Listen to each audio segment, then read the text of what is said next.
ನಿಮ್ಮ ಮನೆಗೆ ಹೋಗು. ಆ 1,000 ರೂಪಾಯಿ ನಡೆಸಬೇಕು. ಅದನ್ನ ನನಗೆ ಕೊಡು.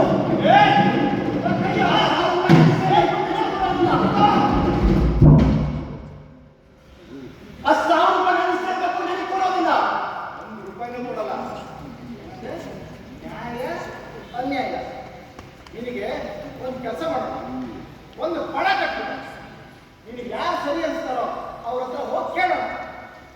ಅವರೆಲ್ಲ ನ್ಯಾಯ ಇದೆ ಅಂತ ಹೇಳೋದಾದ್ರೆ ಈ 1,000 ರೂಪಾಯಿ ನಿಲ್ಲು. ಒಂದು ವೇಳೆ ಅವ್ರೇನಾದ್ರೂ ನನ್ನ ಪರವಾಗೇ ಹೇಳಿದ್ರು ಅಂದ್ರೆ ಆಗ ಅದೇ ಮಾಡ್ತೀಯ.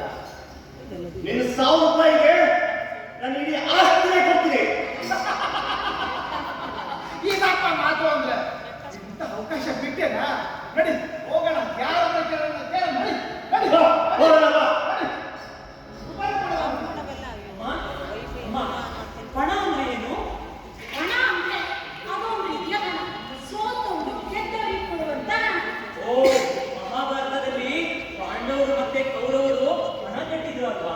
ಸರಿಯಾಗಿ ಹೇಳಿದೆ ನಾನು. ಹಾಗೆ ಹರಿಶ್ಚಂದ್ರ ಕೂಡ ಒಂದು ಪಣ ಕಟ್ಟಿದ್ದ. ಗೊತ್ತು ಗೊತ್ತು. ಕತೆ ಮುಂದೇನಾಯ್ತಮ್ಮ? ಮುಂದೆ ಆ 1,000 ರೂಪಾಯಿ ನನಗೆ ಸೇರಬೇಕು. ಕೊಡೋದಿಲ್ಲ. 1 ರೂಪಾಯಿ ಕೊಡೋ ಹೇಳಿದಲ್ಲ. ಆ 1,000 ರೂಪಾಯಿ ನನಗೆ ಸೇರಬೇಕು. ನನಗೆ ಕೊಡೋದಿಲ್ಲ.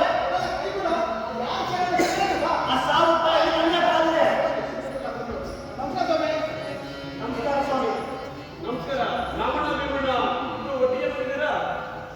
ಸ್ವಾಮಿ, ಇವತ್ತು ನಡೆದ ಸಂತೆಯಲ್ಲಿ ಈ ಭೀಮಣ್ಣ ನನ್ನ